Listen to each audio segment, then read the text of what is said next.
Hey guys, it's Wahima, but just call me Wah. Melanated! Alright, so let's get started, you guys. There is so much to talk about. I've got 3 videos to go. This lip that I'm wearing, oh my god, blow is too much. I could never wear it. Don't worry about it. I'll wear it for you. By Melt Cosmetics. So this is Blow by Melt Cosmetics. That's on my lips right now. Let's jump right into this video. You guys have so much to talk about. Is the pillow correct? Check. Welcome to another recap / review of 90 Day Fiancé before the 90 days. This is the last episode of the series before the tell-all. This is called All or Nothing. All right, we start off with Paul and Karine. We start off with Paul. If you remember in last episode, he was down on his knees in the sand in a chain heart that he created on the ground by the seashore, and he's on his knees and he's like, Karine, will you marry me? And he's standing down there for a very awkward time while she tries to detangle or translate what he has written in the sand, which is, will you marry me? Karine is like, oh my god, I don't know. And the way they set it up in the music, girl, it just takes so long. And then Karine's like, no. And we're all like, and then she's like, oh, not just yes, yeah. Like, so girl, she has been waiting for this proposal. It finally happened. It took her breath away. She is so excited for this. She is so excited, but then immediately the doubt starts to set in. Paul makes some awkward comment about, oh, you're my ball and chain, and we're standing in the middle of a heart chain. And I'm just like, ball and chain, girl? Like, Paul, nobody... That's no, ball and chain. You don't call your wife a ball and chain anymore. And if your wife is your ball and chain, then you need to get out of that marriage. So the rest of the episode, we just see Karine like wanting Paul to promise that he's going to come back. Because now that he has proposed, she's definitely afraid that he's going to go to the United States and never come back. And I didn't even think of that as a thing that could happen, but as I'm thinking about it, she's absolutely right. That definitely could happen. How many foreign girls have been left with babies, left with promises that were never fulfilled or taken care of, or these men never came back? And she knows Paul is finicky, so he might just stay. You know, and Paul's getting a little bit more comfortable in his skin. He's not as weird and awkward as he once was with her. And he promises that he's gonna come back and that they need to get married in the United States first for legal reasons. Even though that made it seem like getting married in Brazil, it wouldn't be legal. I mean, it would still be legal to the Brazilians. So like, they could have probably still had a little cute ceremony, you know, in Brazil with her family there, and then figured out the K1 visa situation later on, and then they would have been married in both states. I mean, both countries. I don't know. I just felt like that saying was a little weird. But, you know, at this point, I'm okay with Paul a little bit. You know, he's done the right thing. He's not as awkward, and he's promised to give my girl Karine the world. He's saying he's gonna leave, but he's gonna come back, and Karine is just like upset and they're crying. So he decides that out of the like 17 foot lockers he brings, he only brings I think 4 or 5, he's gonna leave most of them behind. He says that he wants to prove to Karine that he's going to come back, so he's gonna leave half of his luggage there. Personally, I feel like Paul is leaving his luggage there because A, he doesn't need half of that ish in the United States, and B, he doesn't want to have to lug it all the way back. It took him like 3 planes and a boat to get to her. Like, he's like, no, you can keep more than half of this. I'm actually Gucci. Like, he, you know, some of the stuff he bought was like netting and suits for like mosquitoes and medication. He bought like 3 hot water kettles. Like, you know, it's just excessive. So he's like, you know, you keep this. And I'm like, good. She could give that to half her village. All that nonsense that he brought. So he's thinking that hopefully that's going to convince her. She, like me, are just like, that don't mean you're going to come back because you don't need all this ish. Crying in the car, girl. And Paul is like, look, I'm going to show you my love. And he pulls out hair. Because his mother, if you remember, gave him hair when he left the United States. And she's just like, what are you doing? Like, Paul, no. Basically, like, what are you doing? This is weird. And he's like pulling out shedding hair, like ripping it out, like to give it to her. And then he tries to take some of her hair and she's like, no, don't touch my hair. But it is still a sweet, endearing moment, a little bit, if not creepy. And they get to the airport and they're both crying. He's crying. He goes through to the area where she can't be at, and then he like rushes back through like this is a movie, and then hugs her again, and they're crying, and I'm just kind of like, okay, all right, Paul, I don't hate you as much, Mr. Burns without the money. Okay, so then we move on to Courtney and Antonio. Courtney and Antonio having a very hard, I mean, not Antonio, let's just say Courtney. She's like, I don't want to leave.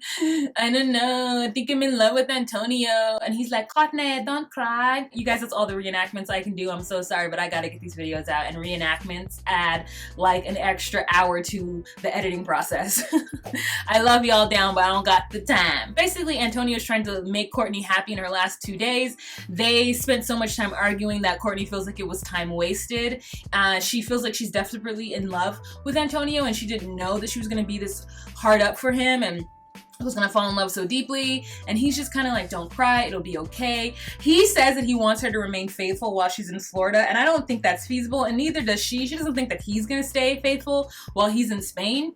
I wouldn't put that kind of limit on people, especially when you're so far away. I think it's irresponsible. But I mean, hey, if you want to suffer for no reason, you do you. You know what I'm saying? He decides that he's not going to take her to the airport because it's just going to be worse with her crying. And she agrees that it's just going to be bad. So she gets into the car and they're just kissing. And, you know, like, it's just a lot of emotions. And he didn't pick her up from the airport, and he didn't take her to the airport. I don't know how I feel about this. As soon as he got that time to be solo dolo, he was probably like, ay, gracias.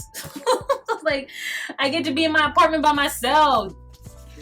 And I can't blame him. So now we're going to move on Sean and Larry. We're going to move on to Sean and Larry. Who's Sean and Larry? Two idiots. That's who they are. So now we're going to move on to Sean and Abby. So remember in the last episode we left off and he left Haiti saying it was be a 25% chance they'd work out, 75% chance they wouldn't. He was real downtrodden about the whole situation. And now he is back in Haiti to visit Abby and her. I like her hair all black. I approve of this hair choice. I think she looks really cute and pretty. He meets her. They're at an Airbnb.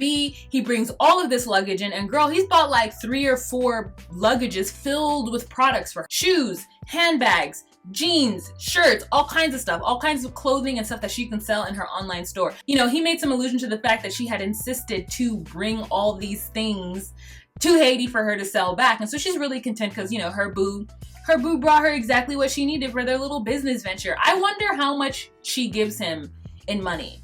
Or is he just giving this to her like, here, you need this. This is just a startup for your business. And, you know, I'll reap the benefits in the long run. I don't know. So we're just like, okay, so I guess they did talk. They had a lot of time talking and they understood where they each stood, especially dealing with Chris. Abby has decided that she's not going to deal with Chris anymore. However, she is still going to have a business relationship with Chris. It is then revealed that she and Chris have the same type of business deal the way her and Sean do regarding the clothes. And Abby's saying that she doesn't want to give up her secondary source, well, her primary source, or her first source at least, of getting product because she takes care of her family with her business. And she says that she makes a pretty good living. And I'm just like, I wouldn't want to give it up either. If you're getting clothing and items from 2 different sources, which, you know, makes it unique or makes you have double of what you have to sell, then like, why would you? Why would you want to give that up? Especially if you said you're not going to have sex with that person and all it is business. Like, it's business, girl, make your money. That's the way I feel. Sean's a little upset about it because it seems as though he didn't know that she had that relationship with Chris, which I find to be kind of shady because you think that she would be honest about that, especially if she said she's not going to deal with Chris anymore. And they had that huge blow up on the street. His name is Chris! He made some comments saying that he felt like he couldn't make a list of everything she wasn't allowed to do, so he was just gonna let her, you know, live her life. And he isn't gonna be able to sustain her the way I think he would like to be able to sustain her, so he can't ask her to give up another way she gets product. He cannot ask her to give up another vendor. You know what I'm saying? Especially if he can't take the position of that vendor. He doesn't have enough to give to her in the same way. And I agree.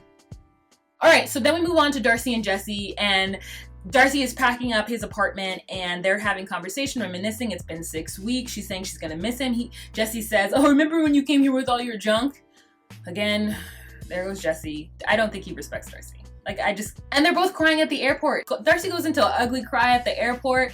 Jesse starts to cry. It's so, like, okay, I'm envious and happy that they were allowed to open up themselves fully to people that they're in a complicated scenario with. Because I don't know that I would have been able to. I think that if I were in a long distance relationship, it would be so easy for me to not open my heart up because I'm like, this isn't real until you live in the same house as me. That's just me, girl. Before Darcey leaves, Jesse gives her his army jacket, which feels like a little bit of a letterman's jacket. I don't know if military men are allowed to do that in the United States. He gives her a jacket that has his name on it, and she's like, oh, my future last name. And I'm just like, oof. Every time she mentions marriage with him, it just kind of like, you guys aren't gonna get married, Darcey. Like, just be content with what you have.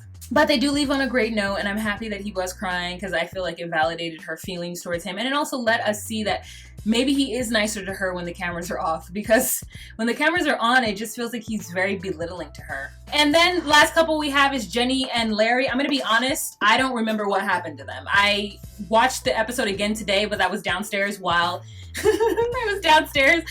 their segment was on, and I just don't have the time to rewind it, so I don't know what happened. Oh my god, they got engaged. So I'm so crazy, I can't believe I forgot. They're on their last night or last day or something, and they go to this park / cemetery where there's this national leader that's there, and I guess Jenny has always wanted to go to this park and see the gravesite of this leader that she reveres and she really respects. And so I don't know, maybe it's like her going to see, you know, the Martin Luther King monument, except for it's not a monument, it's his actual burial place. You know, maybe it's that. Cool. I'm glad that he went along with her to do that, because, you know, as we know, Larry is not culturally sensitive, and he got on one knee and opened up this, you know, weird box and gave her this weird ring. I want to know how much that ring cost. Like, I want to know where he got that swap meet ring from. I don't want to judge it, because I feel like a lot of shit has been said about Larry, and I want to be kind of nice to him, I guess, whatever. She's staring at him like doesn't know what to do, and he asks her to marry him, and she like has a dramatic pause and then says yes, like, of course, I love you, why would I not marry you? I'm like, yeah, why would she not marry you?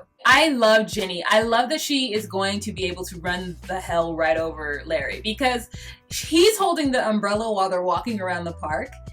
And he turns to her and he's about to propose, and so he says to her, hold this umbrella, like, hold this. And she's like, why? Like, this is your job. Why? Why would I hold this umbrella right now? This is your job.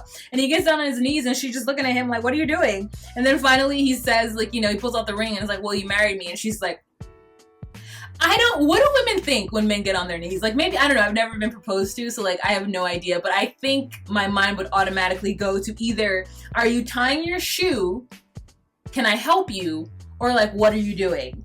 But to like, when you see that ring come out and for you to be like, but it's always so funny to watch it on camera, you're like, it feels like the longest pause of your life. But anyways, yeah, so they're engaged. Larry goes home. They're crying always. But I know Larry's happy to get back to that little chihuahua he has. He's been away from that chihuahua for like 21 days. And he loves that dog. What's it called? Baby Rose? He named his dog Baby Rose. He loved that dog. He can't wait to get home to that dog.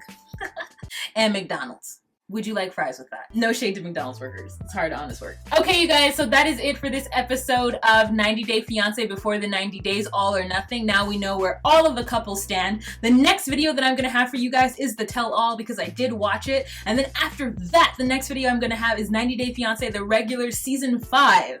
So many videos. All right, Sakabo, that's it. We're done with this one. Now we gotta move on. Changing the lip, coming back. Stay tuned for my next video. All right, you guys, remember to be you, be true, and find your place. Bye.